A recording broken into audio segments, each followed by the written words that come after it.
प्रभू येशू ख्रिस्ताच्या अतिपवित्र नावामध्ये सर्वांना जय मसीह की. तरुण लेकरांनो, आज आपला जो विषय आहे तो आहे युथ कनेक्ट. आणि हा अत्यंत मोलाचा विषय आहे. रिसेंटली मी नॅझरीन चर्च बदलापूर या ठिकाणी घेतला, तर लोकांना खूप त्याचे आशीर्वाद मिळाले. इतकं की त्यांनी मला सांगितलं की उद्या पण थांबा, परंतु रविवारमुळे मला वेळ नव्हता. परंतु हा विषय खूप आपल्यासाठी मोलाचा आहे. आता आपण लगेचच वचनाला सुरुवात करणार आहोत.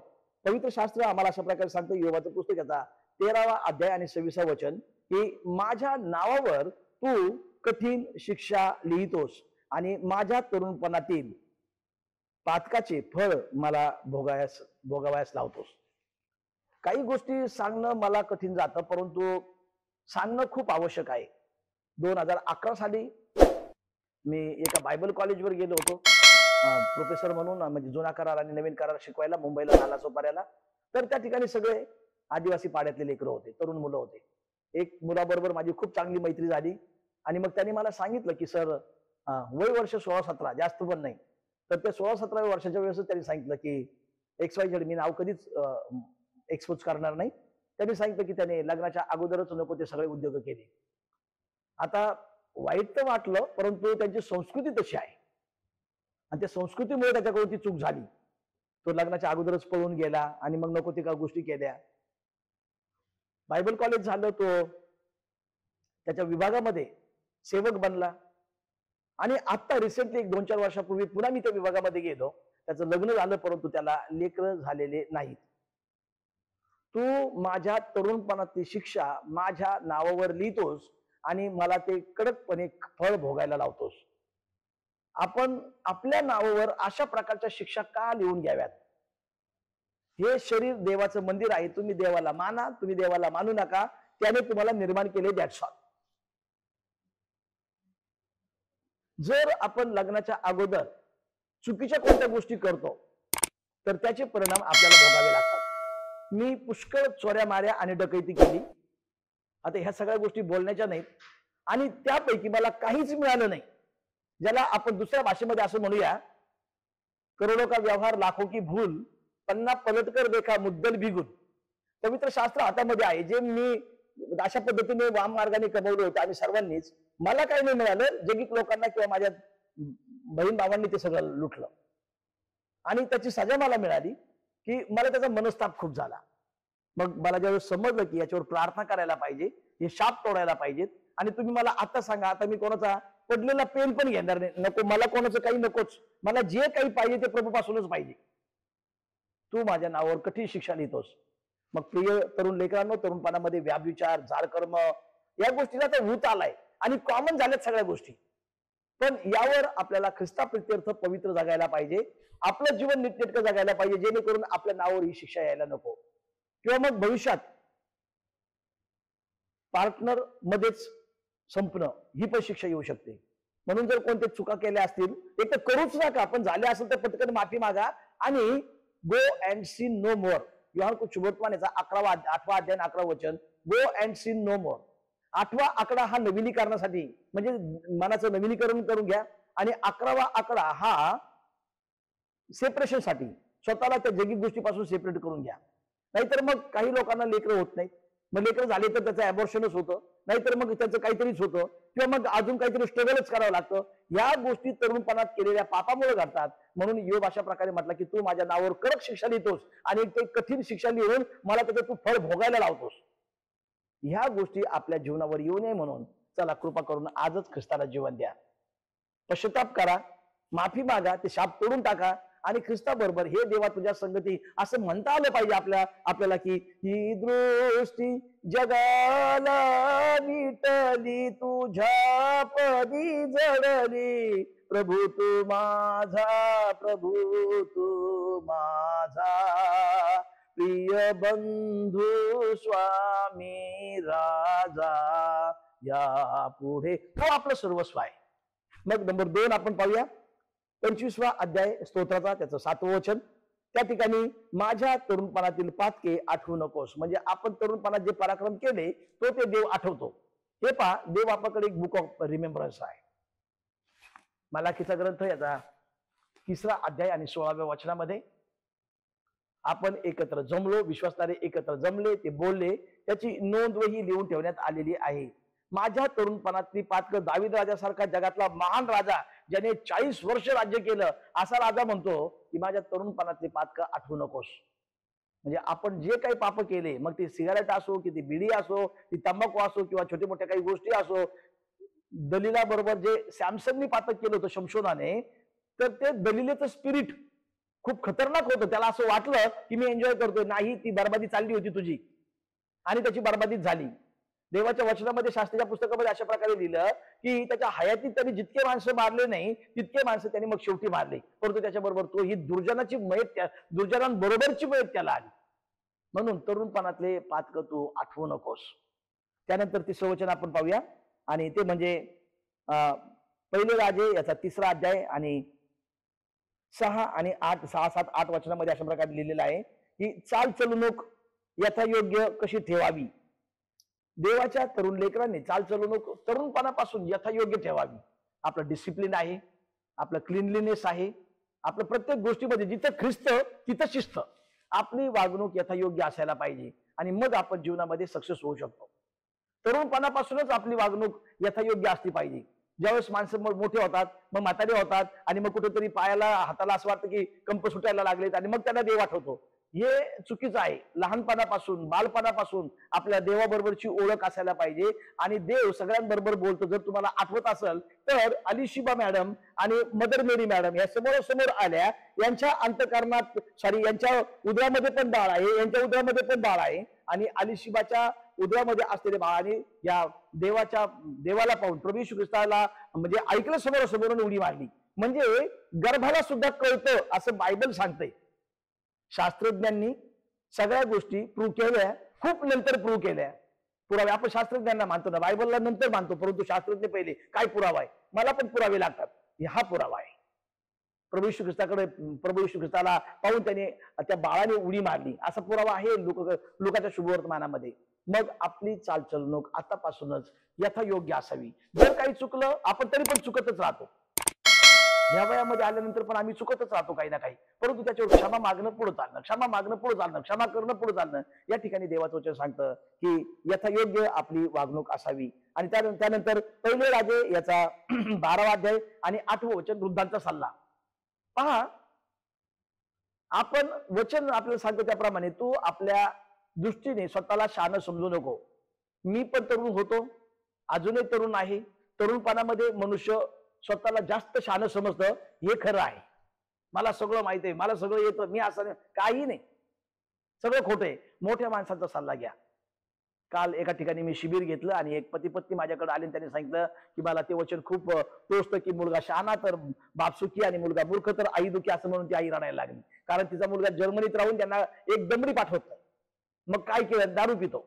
देवाने तुम्हाला एवढं मोठं जगातला चांगला भारी देश दिला, आणि तुम्ही आईवडिलांची काळजी घेऊ शकत नाही. तर यावर उपाययोजना ही आहे की माझ्या मुला, माझं धर्मशास्त्र विसरू नको, तुझ्या चित्तात माझ्या आज्ञा वागवत, त्यापासून तुला दीर्घायुष्य, वयोवृद्धी आणि कल्याण प्राप्त होतात.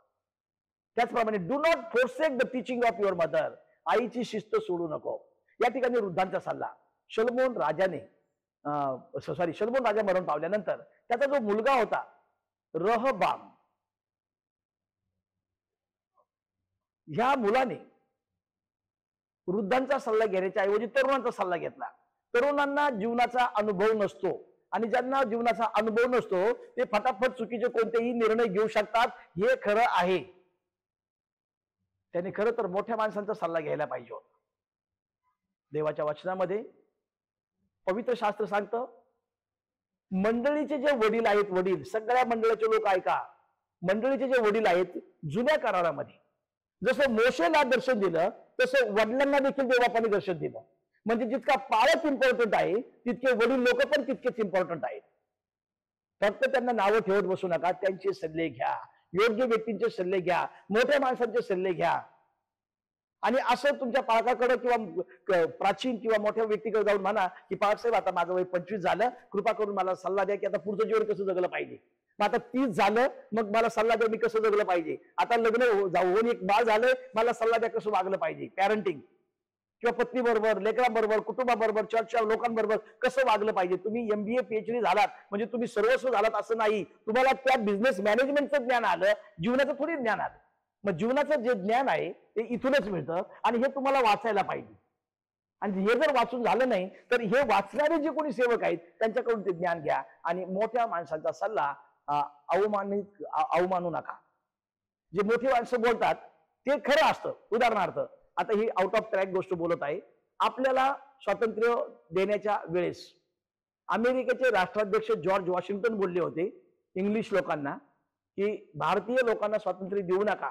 जर त्यांना स्वातंत्र्य दिलं ते भाकरीवर पण टॅक्स लावतील. आणि तीच वेळ आता आली आपल्यावर. सगळ्या गोष्टीवर A to Z गोष्टीवर टॅक्स. वॉशरूमला गेलं तरी टॅक्स. सगळ्या गोष्टीला टॅक्स चाललीस. तर मोठ्या माणसांचे सल्ले ज्यावेळेस मिळतात आपल्याला आपलं जीवन हे सुखकर होतं. पहा, जितके संकट हे मोशेच्या जीवनामध्ये आले त्याच्यापेक्षा कमी संकट यहोशूआच्या जीवनामध्ये आले. आणि म्हणून यहोशूआचं पुस्तक हे विजयाचं पुस्तक आहे. त्या विजयाच्या पुस्तकामध्ये 31 युद्ध खेळले गेले, परंतु त्यापैकी 31 युद्ध लढले गेले. त्यापैकी एकच युद्ध ते हरले आईनगराचं, कारण आखानाने चोरीचं पातक केलं होतं म्हणून. नाहीतर ऑलमोस्ट 30 वॉर्स दे ओन, सगळं युद्ध ते जिंकले. विजयाची घोडदौड चालू होती, परंतु एका व्यक्तीने चूक केलं आणि एक पापी बहुताच्या हिताची नासाडी करतो. त्याने प्रमाणे तसा प्रकार झाला. परंतु यहोशूआच्या जीवनामध्ये आपण पाहतो की त्याचा जो मेंटर होता तो मोशे होता. म्हणून मोठ्या माणसांचे सल्ले घ्यायचं शिका, मोठ्यांचा सल्ला. त्यानंतर आपण पाहतो ती म्हणजे ती महत्वाची गोष्ट 1 कोरिंथ याचा 6वा अध्याय आणि 18वं वचन. जार कर्माच्या प्रसंगापासून पळ काढ. योसेफाच्या जीवनामध्ये तो प्रसंग आलाच होता. जर योसेफाने तो कार्यक्रम केला असता तर योसेफाचं नाव बायबलमध्ये नसतं किंवा बदनाम नाव असतं. परंतु उत्पत्तीचा अध्याय 37 ते 50 पर्यंत 1/3 बायबल एकट्या योसेफाच्या म्हणजे 1/3 उत्पत्तीचं पुस्तक एकट्या योसेफाच्या नावावर आहे, कारण त्याने चुकीचं वागला नाही. तसे प्रसंग ऑलमोस्ट सगळ्यांच्या जीवनामध्ये येतात, परंतु आपल्याला पळ काढणं हे गरजेचं आहे. तिथं घुटमळायचे काम करू नका. एकदा जर तुम्ही तिथं पडलात पापामध्ये तर मग पापाचं वेतन आज ना उद्या पण मरणच आहे. म्हणून घुटमळू नका पापामध्ये. तुम्ही देवाला मागा, देवा सगळ्या गोष्टी व्यवस्थित करेल. तो म्हटलाय ना की my God shall supply all your need. म्हणजे याचा दुसरा अर्थ सगळ्याच गोष्टीची नीड तुम्ही तो लग्न करायला किंवा लग्न होण्यासाठी देखील देवा कृपा पूर्वी. त्यानंतर मग 1 कोरिंथ त्याचा 6वा अध्याय 18 वचन. जार कर्माच्या प्रसंगापासून पळ काढ. जार कर्माचे बरेच प्रसंग येतात. पळ काढायचा, पळून जा. अधर्माची रिकामी वटवट यापासून दूर राहा. तसे या जार कर्मापासून पण दूर राहा, म्हणजे पळ काढा. म्हणजे तरुणपणामध्येच फक्त हे प्रसंग येतात असं नाही, वय वाढलं तरी हे प्रसंग येत राहतात. परंतु त्यावर आपल्याला विजय मिळवून चालणं आहे, कारण आपण आपल्या बापाची आज्ञा कोणतीच अवमानू शकत नाही. जर आपण बापाची आज्ञा अवमानली तर बाप आपल्याला स्वर्गात घेणार नाही. असं नाही, स्वर्गात घेणार, परंतु इथं बाकी तुमच्या आयुष्याला डॅश बसू शकतो. झालं तसं उदाहरण पवित्र शास्त्रामध्ये आणि पवित्र शास्त्राच्या बाहेर. आणि म्हणून जार कर्मापासून पळ काढ. त्यानंतर आपण पाहूया तिमोथेचं पहिलं पत्र याचा 4था अध्याय आणि 12 वचन. कोणी तुझ्या तरुणपणाला तुच्छ मानू नये, म्हणून विश्वास, आशा, शुद्धता, प्रीती या संदर्भात तू नमुना बन. कोणीतरी जवानी को तुच्छ न जाणे. तरुण लेकरांचे कपडे, टॅटरिंग पॅन्ट, इथं फाटलं तिथं फाटलं. आता तुम्ही तो कॉलेजला घालत असाल तर त्याला काही बोलू शकत नाही, परंतु मंडळीत येण्यासाठी आता रिसेंटली मला कोणीतरी मोठ्या पत्रकारांनी विचारलं की वस्त्रसंहिता चर्चला लागू करायला पाहिजे का. वस्त्रसंहिता, कारण मोठ्या मोठ्या पालकांच्या पण माझ्याकडे कंप्लेंट आल्यात की लोक बऱ्याच काही गोष्टी प्रभू भोजन द्यायचं त्यांचे हे पल्लू पडलेले असतात. म्हटलं पालक साहेब आपण बाप आहोत, बापासारखं वागा. कठीण जॉब आहे, मला सांगायला पण कठीण जातं मला, कारण आपल्याला प्रत्येकाला प्रभू समोर पवित्र जीवन जगायला पाहिजे. या ठिकाणी देवाचं वचन सांगतं तुझ्या तरुणपणाला कोणी तुच्छ मानू नये, म्हणून वर्तन, भाषण, विश्वास, प्रीती, शुद्धता या संदर्भात नमुना बन. टॅटरिंग पॅन्ट, टॅटरिंग कपडे, तमासगिराचे कपडे हे चर्चला नाही शोभत. मला पर्सनली फोन करा 9423165757. मी सगळ्या गोष्टी बायबल मधून तुम्हाला सांगेल, तुमच्या व्हॉट्सअपवर पाठवून देईल की हे काय आणि कसं आहे. आपण देवाच्या इच्छेप्रमाणे वागूया. तरुणपणापासून योग्य वागण्याचा प्रयत्न करूया. याचे दुष्परिणाम नाही, याचे सुपरिणाम होतील. एक उत्तम उदाहरण तुम्हाला सांगू इच्छितो ते म्हणजे ब्रदर बिली ग्रॅम सर. त्यांचं एक आदर्श जीवन होतं. मला वचनावर बोलायचं, बिली ग्रॅम सरांवर कमी बोलायचं. आता 100 वर्षापर्यंत सगळं व्यवस्थित होतं. तर बेस्ट सेवा केली आणि नंतर प्रभूमध्ये विसावा पावला. आपल्याला तितकं करता येईल की नाही मला माहित नाही, मी निगेटिव्ह नाही बोलू इच्छित, परंतु उत्तमातली उत्तम सेवा करता आली पाहिजे आणि उत्तमातलं उत्तम जीवन जगता आलं पाहिजे. अजून एक गोष्ट आपण पाहूया. इपिस्काराचं पत्र याचा 5वा अध्याय 6वं वचन. पोकळ भाषणाने तुम्हाला कोणी फसवू नये म्हणून सावध राहा, कारण जो फसविला जातो त्याच्यावर स्वर्गातून क्रोध प्रगट होतो. एका शर्टवर 3 शर्ट फ्री. हे पोकळ भाषण आहेत सगळे. याच्यामध्ये आपण कदाचित फसले जातो. जगामध्ये पण काही लोक पैसे मागतात. मला पुष्कळ लोकांनी पैसे मागितले, म्हणजे दादा माझ्या भावाचे पैसे चोरी गेले आणि तू त्याला मदत कर. पोकळ भाषण, मी दिली मदत. भोळा पुढे जातो आणि हानी पावतो. मला ते पैसे कधीच मिळाले नाहीत. शेवटी मी ते सोडून दिले. मग आता असं वाटायला लागलं की खऱ्याला कितीतरी लोक मला पैसे मागत बसतात आणि मी पहिल्या काही वेळेस फसलो, पण आता मी फसत नाही. आता मी खरंच फसलोय. मंडळीच्या लोकांसाठी पण फसलो. पास्टर हम मसीह है, हम पैसे नाही डुबाएंगे, हम आपके पैसे देंगे. पैसे दिले, आता ते परत कधीच भेटले नाही. आता चर्चला येणं बंद झालं. जब से दिया उधार. पोकळ भाषणाने आपण फसविले जातो आणि स्वर्गातून आपले क्रोध प्रगट होतो. टाळीवर टाळी देऊ नको, जामीन होऊ नको उपऱ्याला, असं वचनामध्ये लिहिलंय. त्यासाठी नीतीसूत्र वाचा. मग पोकळ भाषणाने कधी कधी काही काही मुली खूप पोकळ भाषणाने मुलांना फसवतात. 7 समंदर पार वगैरे पीछे पीछे आ गई. तुला म्हणलं का माझ्या पाठीमागे ये जा, मला गरज नाही, मला प्रभू देईल सगळ्या गोष्टी. लग्नाच्या अगोदरच्या या गोष्टी आहेत. नाही तर मुलं पण मुलींना म्हणतात की मैं फुलों से कलियों सितारों से तेरी मांग भर दूंगा. कशाचं काही सगळं खोटं आहे. या भानगडीत पडण्यापेक्षा चला प्रभूच्या पाठीमागे जाऊया.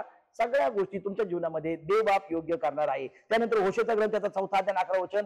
जार कर्म, द्राक्षरस आणि नवा द्राक्षरस ही विवेक नष्ट करतात. जार कर्म, नवा द्राक्षरस आणि द्राक्षरस विवेक नष्ट करतात. दारू पिल्यामुळं नोहाचा विवेक भ्रष्ट झाला हे तुम्हाला माहिती आहे. आणि तो आपल्या डेऱ्यामध्ये उघडा वागडा पडला. And the English Bible says that naked. आता तो आपला आजोबा नाही बोलता येत ना, पण तो तशा पद्धतीने पडला.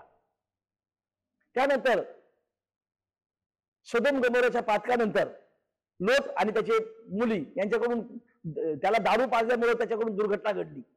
म्हणून ते विवेक नष्ट करणारे पातक आहेत. म्हणून जार कर्म, द्राक्षरस आणि नवा द्राक्षरस, दारू यापासून कृपा करून दूर राहा. त्यानंतर जेरेमियाचं पुस्तक याचा 3रा अध्याय आणि 4थ्या वचनामध्ये अशा प्रकारे म्हटले की माझ्या बापा, माझ्या तरुणपणातील मार्गदर्शक तूच आहेस. आणि या ठिकाणी आपण थांबूया. तरुणपणापासून आपला मार्गदर्शक कोण असायला पाहिजे? तर प्रभू. पवित्र शास्त्र वाचा आणि देवाला आपला मार्गदर्शक बनवा. स्तोत्र 32:8 मध्ये सांगितलंय, he will instruct you then if you want to go this side or this side. तुम्हाला उजवीकडे जायचंय की डावीकडे जायचंय, देवबाप तुम्हाला मार्गदर्शन करील. एक स्पॅनिश फ्रेज आहे, कपडे आणि संगती सोबती तुमचे शील दाखवतात. तुमचे कपडे आणि तुमच्या संगती सोबती हे तुमचं शील, तुमचं कॅरेक्टर काय हे दाखवतात. ही एक स्पॅनिश म्हण आहे. तुमच्या कपड्यावरून कळतं की तुम्ही कोणत्या फील्ड मधले आहात. वकील लोकांचे कपडे पहा, ते बरोबर त्यांचा काळा कोट वापरणार. म्हणण्याचा अर्थ हा आहे की कपड्यांवरून, तुमच्या त्या कपड्यांवरून तुमचं शील काय आहे हे कळतं. त्याचप्रमाणे तुमच्या संगती सोबती योग्य लोकांची संगत धरा. चुकीचे लोक जर तुमच्या जीवनामध्ये असतील तर कृपा करून त्यांच्यापासून दूर जा. तर त्याचं कारण असं की भाई चाचा हा भतीजा, बुरे काम का बुरा नतीजा. त्यांच्यामुळे तुम्हाला पण संकटात सापडावं लागल. वेळ संपला म्हणून मी काही बोलत नाही, परंतु काही इनोसंट लोक या मूर्ख लोकांच्या संगती सोबतीने गेलेले आहेत. एकदा दुबईमध्ये घडलेली घटना, एका व्यक्तीने खूप फोर्स करून भारतीय व्यक्तीला सांगितलं की माझा हा मोबाईल अमुक अमुक व्यक्तीला दे. तो नाही नाही नाही नाही म्हणत होता, तरी पण त्याने तो मोबाईल दिला. मग त्याने शेवटी तो नाहीला तो घेतला आणि इन्क्वायरी झाली आणि इन्क्वायरीमध्ये तो मोबाईल नव्हताच. त्याच्या पाठीमागे ते काहीतरी ड्रग्ज वगैरे काय, त्याच्यातलं मला पण काही कळत नाही, ते सापडलं आणि ह्या व्यक्तीला हकनाक सजा झाली आणि सजा दुबईची सजा मृत्यू गेला तो. म्हणून कोणाच्या पोकळ भाषणाला फसून जाऊ नका. तुमचे संगती सोबती चेक करा. आणि देव आपल्या बरोबर कसा आहे आणि आपलं जीवन कसं वाचल आणि देवाबरोबर आपण कसं चालू या संदर्भात थोडस देवापासून म्हणजे थोडंसं म्हणण्यापेक्षा पूर्ण देवाचं मार्गदर्शन घ्या आणि देवाबरोबर चाला. हे देवा तुझ्या संगती चाला इच्छितो, लागतो चित्तवरती प्रकाश मागतो. या सगळ्या वचनाला अनुसरून आपण त्याप्रमाणे चालण्याचा प्रयत्न करूया. माय बिलीव्हर चिल्ड्रन, गॉड ब्लेस यू.